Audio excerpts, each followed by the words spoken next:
What is going on, guys? Welcome to today's episode of the Collecting Keys Real Estate Investing Podcast. This is the show where we teach you to make massive income, not just passive income with your real estate investing business. And if this is your first time here, my name is Mike DeHaan, here with my co-host Dan Austin. And on these Wednesday Mike and Dan shows, we talk about real estate investing, business, and whatever else we feel like for that week. And tell you what, Dan, is we are getting heavily into like what I would call like the selling season. We're currently I like the first third of April as we're recording this. It's April 8th. You guys will listen to it about a week after this. But we are technically in like the best period of time to list a house or list a property in order to get like the most buyers that are interested. And looking at everything, I don't know. I'm at that phase right now, especially with the equity that we've accumulated and just the way that like property tax, insurance, everything goes. I'm just like, why don't we just sell all of our rentals? Like, honestly, dude, the problem is with stuff. And I was actually looking at this with the way that property taxes have increased again for like the second year in a row, a massive amount with the increase in valuations. This is the downside that no one talked about when all the properties are appreciating in 2021. The taxes and insurance and everything have gone through the freaking roof, dude. And like, I have so many properties that I was like, heck yeah, I'm going to be cash flowing like a beast with my, 3% interest rates. They don't make any money. Yeah. Yeah, I think it's timing, right? Because I think taxes and like county taxes stuff, they lag at least a year or two behind, if not more. So when we were buying, like you could look back and property taxes for a property were the same. So you're like, reasonably they'll bump up a little bit because we paid more for it or something like that. And then in our county, and I guarantee it's happening all over because our county is not the only one that knows about this, is they have like software now that does like these pretty accurate, like live appraisals. So they can just click a button and say reappraise based on whatever information it takes in there. And I'm like, damn it. Like on some of my properties, they actually have the appraised value higher than what I actually think I could sell it for. So you can go back and ask them to reduce those taxes and stuff like that. But that's a whole process, right? And it's like a thick ass packet you got to submit. But because of this, their ability to quickly run these appraisals, essentially every year they could just rerun it and then it comes up with whatever value they want. And they're the government. By the way, they're the government. So if they say that's what it is until you say otherwise. It's crazy, man. Like, honestly, like there's so many, because especially right now, the rent has not kept pace with the tax increases. And it even just gone up like a tiny bit. It's not double, right? So like I just pulled up my triplex on our county assessors. So last year, the taxes were $3,925 for property, which I'll say is probably a little bit low for that property. It's like a good location, good size, natural triplex, like true built. Taxes got increased to $7,863. That's actually pretty crazy. They doubled, dude. All of a sudden, that's like an extra $4,000 a year that I was expecting to make in cash flow off this that I'm just not getting. And this is the one that still makes money. If I look at my single families, most of them went from being at like $500 a month in cash flow, which is pretty good, to making nothing. Like, honestly. Yeah. What's interesting about it too is like some of my properties, like the taxes, like I'm looking at one of my single family homes, which rightfully so, I bought it for $150. I could sell for $450. So you would think the taxes on it would go up. It was $2,600 3 years ago. And this year it's $3,200. So like, I guess percentage wise it's gone up, but it hasn't affected my cash flow on that property. But then other properties that they've doubled. Yeah. It's wild. It's crazy. Yeah. So like one of my single families went from $2,700 to almost $4,000. Yeah. Right. So that's $100+ off now into that. And, with that, rent, I would say, have gone down in that neighborhood for the most part. So this is interesting. So I've talked about this before, like taxes and insurance are probably like the two big things in properties that have gone up in the last 12 months. Everybody's been noticing it a ton. But like, how come rents haven't gone up, but everybody else is saying there's a housing shortage? Isn't that a weird thing? Like there's like, hey, there's a housing shortage. We're 3 million units below what we need to be at. And honestly, like new builds are still kind of selling. Houses are still kind of selling relative to the prices of last year, right? They're not like not selling. People are getting, got an over ask price on your property. So there's still a decent buyer's market. It just makes no sense of how, a couple of years ago we could throw it up for rent and anybody would pay anything. And now people are like, meh. There's the same amount of houses. There's the same amount of units. The thing that I don't understand is I was talking about how there's a housing shortage. Where are all the people at right now? They have to be somewhere. Are there not that many people? Basement? I don't know. Yeah. Like, is that what they mean by housing shortage? Like they currently live with their parents and they like want to live somewhere else. Like, is that considered housing shortage? I mean, it's not like we have all these homeless people that are applying for rentals. Yeah, no. Yeah. I don't know. That's where the housing shortage thing has always baffled me because I'm like, do we really? Because there's still like vacant houses when you drive around Spokane where we're at. There's plenty of them all over the place, Or like if you go and you look at places for rent, there's a ton of places up for rent. Right. And so then, here's the thing. If you put your place up for rent and you get zero app, because if you go on like Zillow, there'll be places that, have like one or you can see how many views they have. Like they're not a lot of views. Yeah. Right. But then you'll see like, we just brought online a 300 unit apartment complex, not we, but people in our market, are building apartment complexes. So it's like, okay, there's 300 new units right there. Where's the housing shortage? Yeah. Where's the affordability crisis? Because we do have that. It is hard for some people to afford properties in our town. We've been in an appreciation market for several years now. Yeah. And I guess how do they determine that? Because I mean, they say it's supposed to be demand is oversupplied, but technically there's still supply there. So it can't be that much over. I don't know. I guess people just don't want to live in the shitholes that we're talking about. But dude, I got like A-class places though that are like below full market rent. Yeah, that are having trouble getting filled. Well, apparently they're not below full market rent. Apparently they're above full. Apparently full market rent means something different to them. See, the thing is honestly, it's just like the quality of renters that are out there is just like shit. Like, they're pretty bad. The even ones that make money. Like I had one of the people that applied to live in one of my A-class places. Nice couple, made good money. They had $9,000 in liabilities on their credit for vehicles. Oh man. Okay. Like and are you talking like a month payments? A month, almost $10,000. And it's not just like for cars. They had cars on there. They had snowmobiles. They had motorcycles. They had boats. They had other stuff. $9,000 a month. Like 10 grand a month. They were used to pay for all these years. Dude, if you can't afford your bicycle, don't be putting it on credit.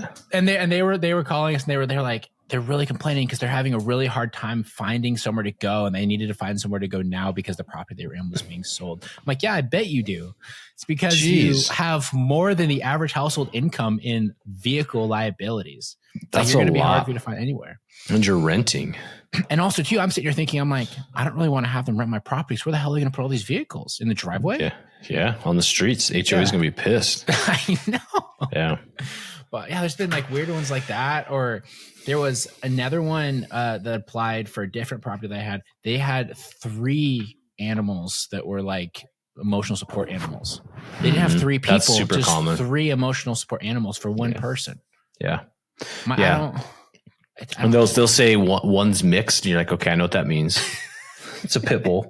Nothing wrong with the pit bull. Yeah. Like, honestly, like you don't gotta lie. I feel like these days you don't have to lie about that, but like there's HOAs, like my old HOA and this one I live in now might be the same. Is like they do not allow you to have pit bulls or German shepherds. Basically any dog that could kill you. Like they're like, you can't have that here.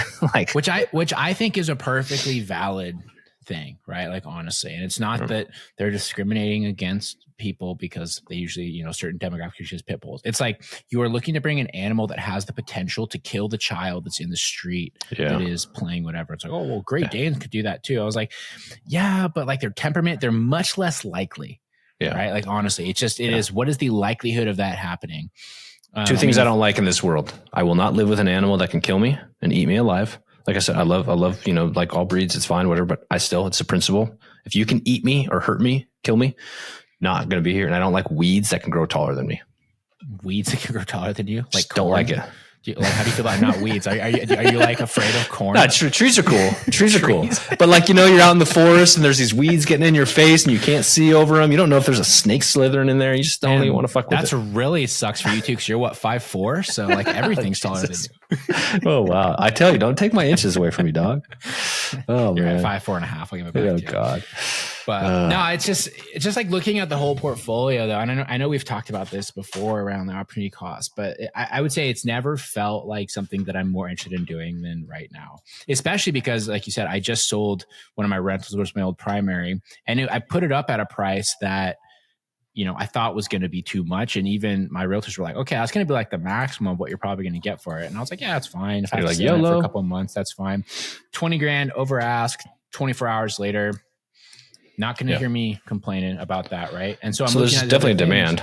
Exactly. Mm-hmm. No, there's affordability and housing shortage, Dan. Nobody can. No, of course, you're right. Vote for me. So I'm looking at all of them. I'm like, we have decent properties. Like, why would we not just sell them? Walk away with a few $1,000,000. We could go and we could buy like a commercial unit. We could go and put it in a hard money lending company. I could go and just put it in a fucking savings account and make more money than I'm making right now. Like, honestly. Yeah. So I ran the numbers, and I ran many scenarios, but I was talking to you like, if I just took like $1 million in equity, right? We sold all of our shit, made it easy, took $1 million in equity and just put it in anything that makes 9%. And I used 9% because looking at the IRA that I have, and I don't like do anything active with it, like the historical returns were just under 10%, which I think I mostly invested in that, like the S&P 500 and like essentially large index funds just to track the market.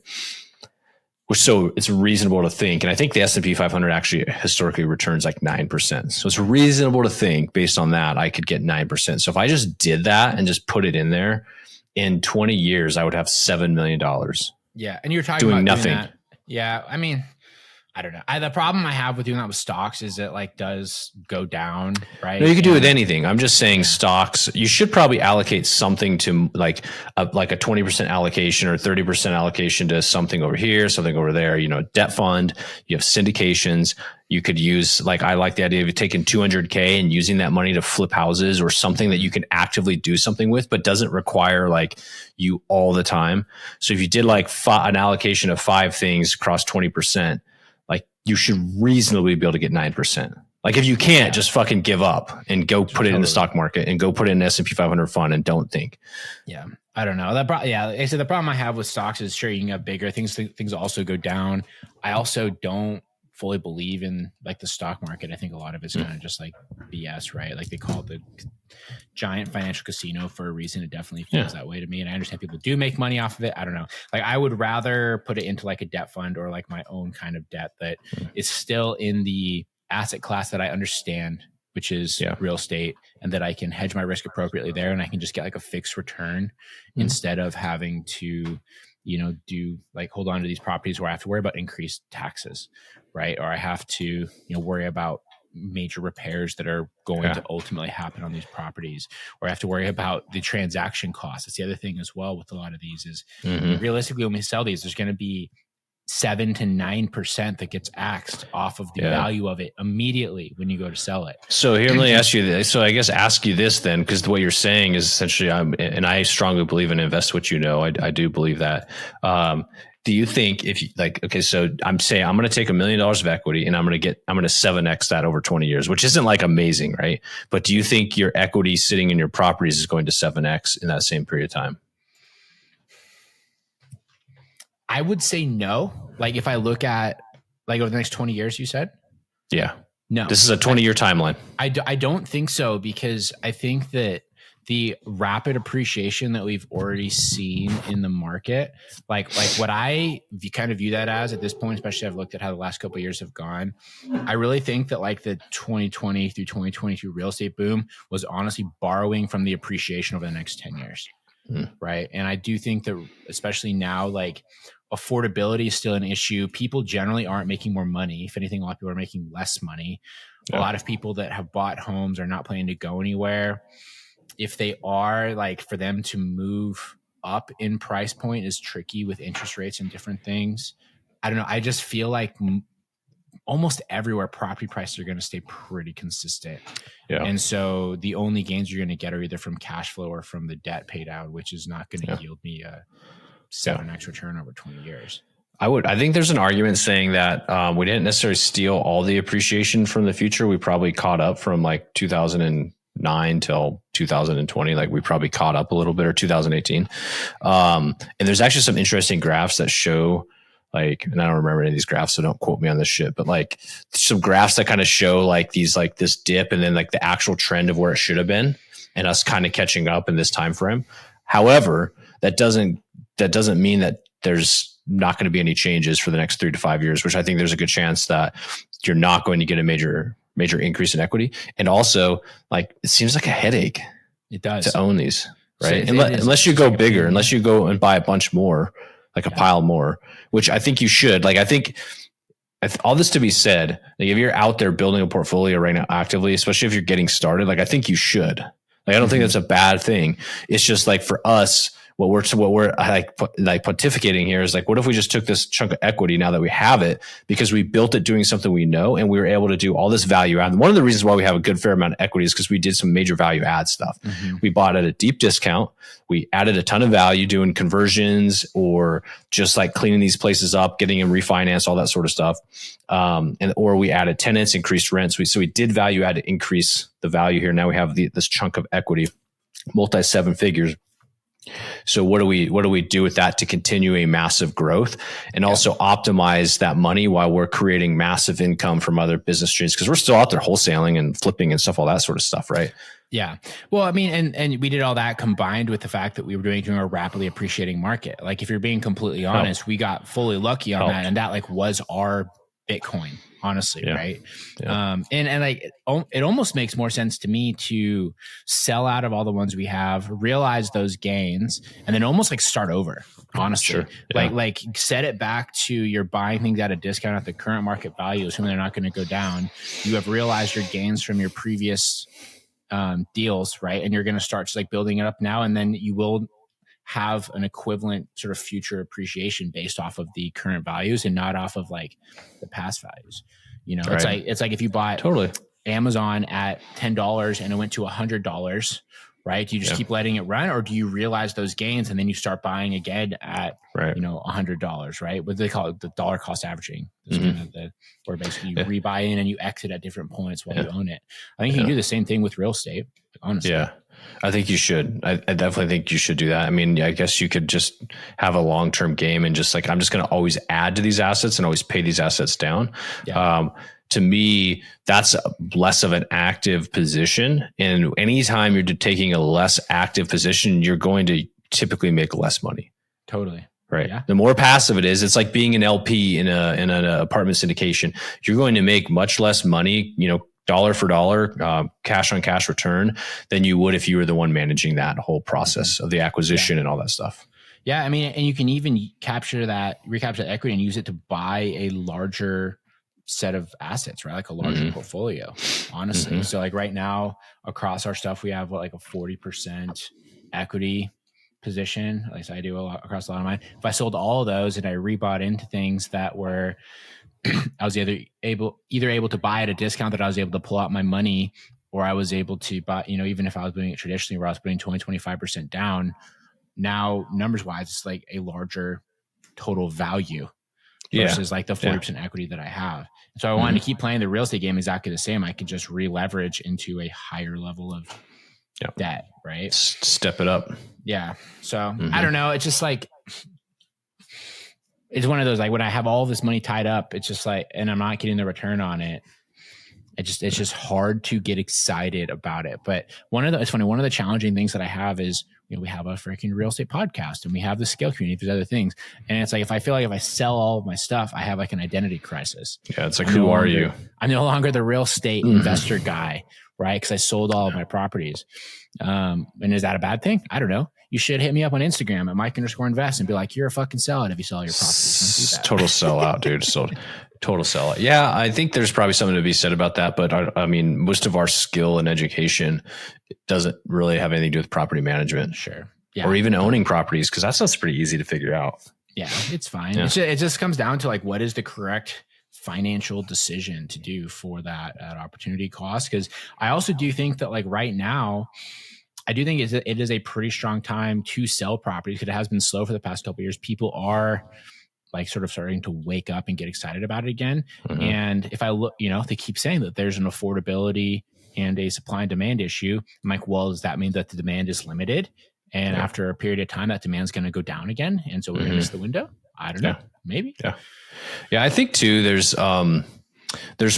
probably like, I guess to add to your point here is like, there is this cycle of being like a real estate entrepreneur and investor. And some people choose to stay, like they love the single family game and they're additive, right? They just want to be like, I'm getting to 100 houses, because there's some huge benefits with scale when you have 100 houses. Property management, you can have staff, you have all these things that you can do to make your life easier. And that's just their goal. But there's also folks that kind of come in, they start as wholesalers, they make a bunch of cash, they buy some properties at discount, then they upgrade that equity into something maybe larger, like a multifamily, or into commercial assets. And then people take those and then they maybe actively upgrade those into even more passive, get into the debt funds, become the bank, start loaning money out to people. Like, so there's like these options. It's almost, it's like a choose your own destiny game where you can kind of pick these different branches, and each time you're kind of upgrading and making it to where you make more money and you make more money more easily. And it's just depending on which, there's so many paths you can take. And so part of the cycle is, we came out of being wholesalers. We were getting after things, busting our ass, cutting our teeth, made a bunch of income, bunch of equity. Now we're thinking like, how do we reposition all that hard work and effort? Not that we're getting away from real estate. How do we reposition that into something bigger, better, different? It's going to like yield more appropriate returns for them. Mm-hmm. Yeah, because now, like, let's be honest, now every hour you spend working on the business is 100 times more valuable than it was 4 years ago. Absolutely. Totally. Right. And that's such an understated part, I think, of growing business is your own opportunity cost of your time, especially once you have leverage with team members and other things like that. And I mean, you look at like your business, if our business grows 10%, I mean, that's $500,000 a year almost. Right. Totally. Like that's a significantly higher increase than a property that's going to appreciate 10%, gain $50,000 period. Or which would be, and it would be hard to hit 10% year over year, right? Exactly. In a property right now. But realistically, you could sell properties and make them grow your business 10% a year, right? Or like 10% for a year that can be sticky and be a recurring thing. Yeah. So yeah, I don't know. It's just my current sort of kerfuffle. I guess that I've been thinking, trying to figure conundrum, out. your current conundrum. Yeah. I'm in that with you, man. It's like, how do you pivot and make the right decisions? Because really, I mean, let's be honest, like life, you kind of get one shot at every day. Like every decision you make, like you can't go back to that day. Not saying you can't retry and do stuff the next day, but you want to do the best with what you have while you have it. Mm-hmm. Yeah.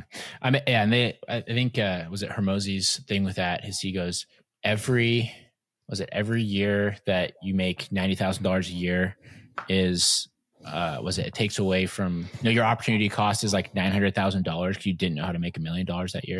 That's a good way. Right? That's a good way to look at it. Yeah. And so he's like, if you're willing to step away from that, $100,000 a year job to learn how to make $1 million, your total ROI will be significantly higher because you're going to like learn how to make more money. He says it in a much more eloquent way with a much sexier voice than I have. Yeah, so that's why he's bigger than us. If we could talk like that, we would definitely be doing better in life. Yeah, for sure. Yeah. But, so anyways, that's something I was trying to figure out. Cause like also on the, the wholesale transaction side, like stuff's clicking. We're getting lots of leads. We're getting lots of deals. Yeah. And I still look at some of them. I'm like, man, you could re-leverage that capital into stuff that's like, has more upside potential because you're starting from square one and you haven't already gone through that appreciation process, which is figured out. Yeah. Or you're able to get into something that is like, I would say like fresh, remodeled, you've put in the money into it. Right. It's not something that we've already held for 4 or 5 years and has had a bunch of tenants gone through, and there's going to be some issues with it. You're just like, that can be the next guy's problem. Yeah, exactly. Yeah. And sometimes, like, let's just be honest, some of the properties just like, the glitter's rubbed off. Oh yeah. It's gone. Yeah. I went through one of mine, is the last one I turned over to my property manager a couple of weeks ago. And I walked through there and I was like, man, this place is beat to shit. Right. So I've owned it for 6 years. I've had 4 sets of tenants in there. It's turned over a lot, not because it's a bad property. Honestly, the problem is that it is an A-class property, and A-class people tend to want to buy homes. That's right. So they have the ability to, they use your rental as like a gap sort of year to save up money or find the home that they want to rent, and then they move out.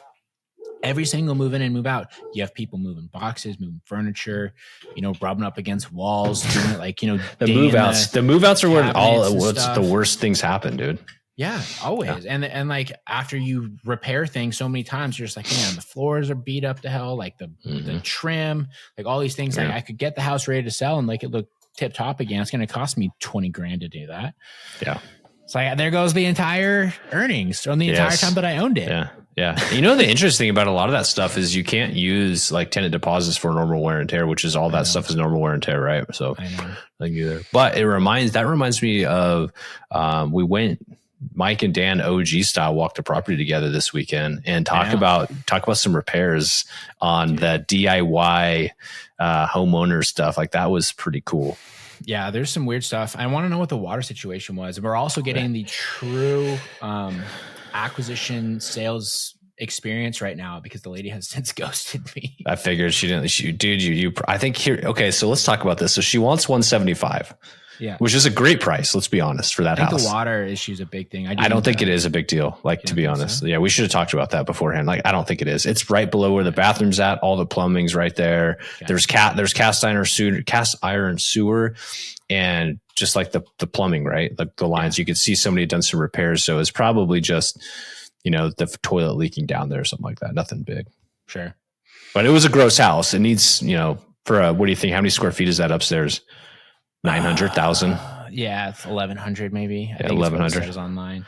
Yeah, it needs like 75 grand. The thing is, I don't think 175 is a good price though. Because you're right, it needs $75,000 worth of work. It's gonna put you in at 250. The thing's only going to be worth realistically 310 when it's done. You take into costs, like that's not a good deal for somebody. I think 150 is a much better price. It is probably a much better price when you say that, when you put the numbers in line. I was thinking more like 325 sale price on the low end. That's a stretch. You think so? Especially because the layout of it's weird, dude. Like, it is an odd layout. Yeah, you can go and look at both of our Instagrams and you can see some of it because like it has like this weird hallway kitchen that you see in some of these old houses, and then like the master bedroom has like an exterior door that like goes onto the patio in kind of like a weird way. Oh, it's a walkout, dog. But the way it's positioned in the room doesn't make any sense. Like it's kind of like where the bed should go. It was homemade. It's because the guy did it himself. He added that door. Oh yeah, for sure. Way. Yeah. Yeah, that's the things that you see. It's just it never makes any sense. But it was trash. It was good to get out there though. Again, like I enjoyed walking the property. I also realized how just like jaded I am by like properties in general because it was a pretty like wrecked house. There's a lot of stuff with it, and I just felt nothing. It's just another day. Not even excited. Yeah, I wasn't excited either. Just walking it. It was a good time. It was a nice little day out on a Sunday just to go check it out. And I immediately saw the house. I was like, oh yeah, perfect. I was like, this screams drug addict. What is it? It screams drug addict son that got to live here and didn't pay rent. Mm-hmm. Then that's exactly what it was. What it was. Interesting. I have an interesting question about this property though. And I'd be curious to know what listeners think about this too. One of the biggest items that will be very expensive to fix on this property that I think needs to be done is the driveway and the sidewalk. Yeah, I've never seen a driveway and sidewalk in worse shape than that. And I'm like, that's a $15,000 fix right there. Like, honestly, it has to be expensive as hell. The driveway, at least. Yeah. It was a long driveway. Long driveway. Yeah. And like the sidewalk was so beat down that at first on the photos, when I looked at it from street view, I thought it was like a gravel sidewalk. That whole neighborhood's like that. Yeah. It's bad. But like that's something that would turn off buyers. And the worst part about it is the city typically is required to maintain those. But in that situation, if you want it fixed, you're just going to have to pay to do it. Yeah. And you would, sidewalks and driveways are a big one. And I also think like landscaping too can like really bite people in the ass. Like we've done it where we didn't landscape shit. I love trying to sell properties in the winter because you don't have to landscape it. Yeah, like if it's like smashed landscaping, like just not good. If there's snow on the ground, you're like golden. But it could add up a lot. I mean, and speaking of that one too, it's landscaping with weird DIY stuff. You noticed if you were leaving, there was a little sprinkler. Oh yeah, he used PEX. He used indoor PEX line as a sprinkler system. I was like, oh, this is terrible. And then there's the other things that like get you fences and decks. Like fences aren't as bad, but decks will just freaking eat your budget away. Like there's so many little things on the exterior that you honestly like. 2020 to 2022 you could kind of overlook or kind of put lipstick on a pig because people just dealt with it as long as that inside looked new and had fresh carpet. Now people are looking at all that stuff. Yeah. And those are all things that add an incredible amount of cost. You know, so many people, especially when they're new investors, they think about kitchen, bathrooms, flooring, whatever. Absolutely. But the exterior of the house, especially if they are like, I would say less than mediocre, like they are exponential in terms of like devalue that they add to the house, right? Oh yeah, dude. The curb appeal thing. Yeah, like if something's like kind of like okay, people can get away with it, you know, whatever. Oh, the deck needs to be refinished. I'll deal with that myself in like 7 years, whatever. But when the driveway is the concrete's literally so bad that it's like just crumbling, dude. Like it looked like I don't even know, dude. It looked like it was gravel, but it wasn't, and it was just horrible. Yeah, you know? And then just so many of those little things. I'm like, that's realistically, we're saying $75,000 to rehab. If you include that, so it's probably pushing 100. Looking over the exterior. Yeah, you're probably right. Especially because you got to clean up all the weird shit that the guy had there, and like weird yard art and things that he attached to the house on the outside that needed to be removed. Yeah. So I don't know. We'll see. But yeah, it was so good to get out there. We didn't wear our blue shirts though. I know. We got to get to the shirts. I still have mine somewhere. I think. Like I do. We're such dorks, dude. We had our polos.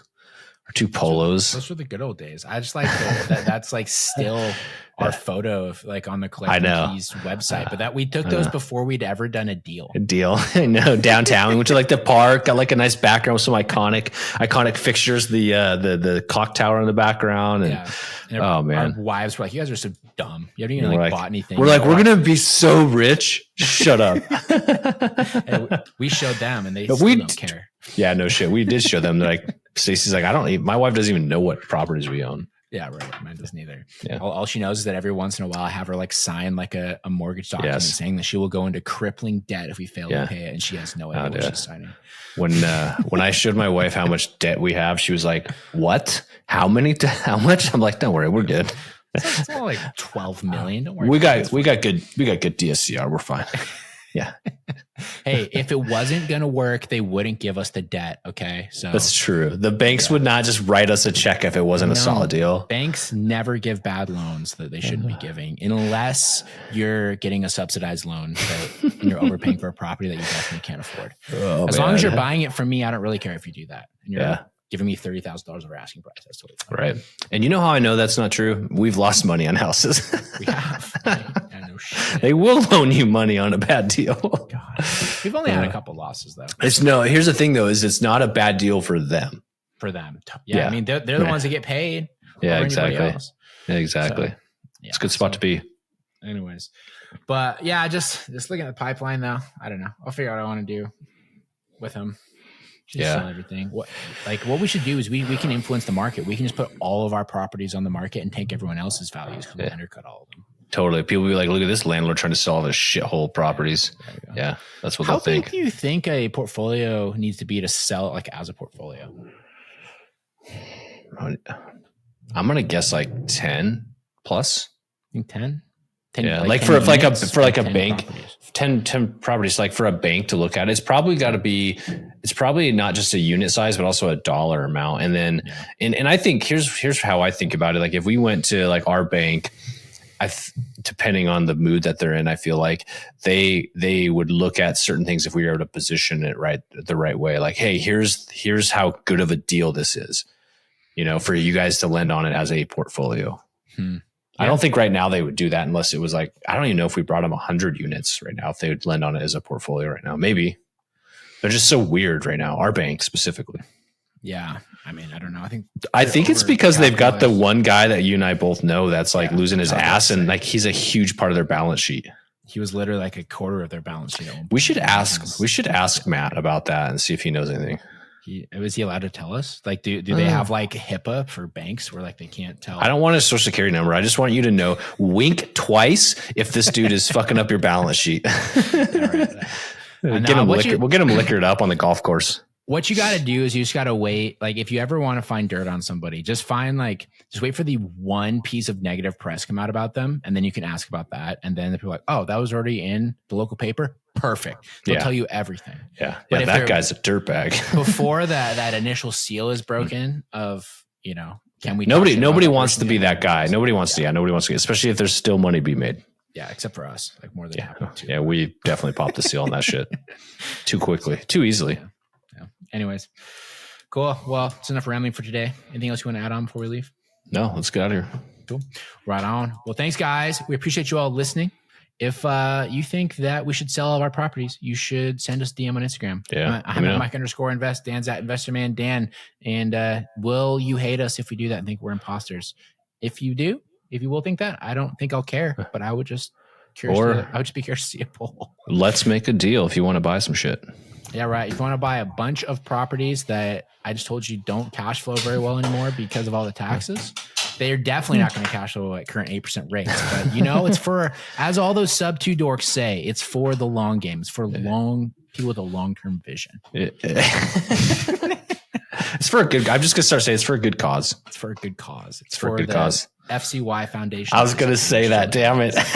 Anyways, guys, appreciate y'all listening, and we'll talk to you guys next week. See ya. Love it, dude.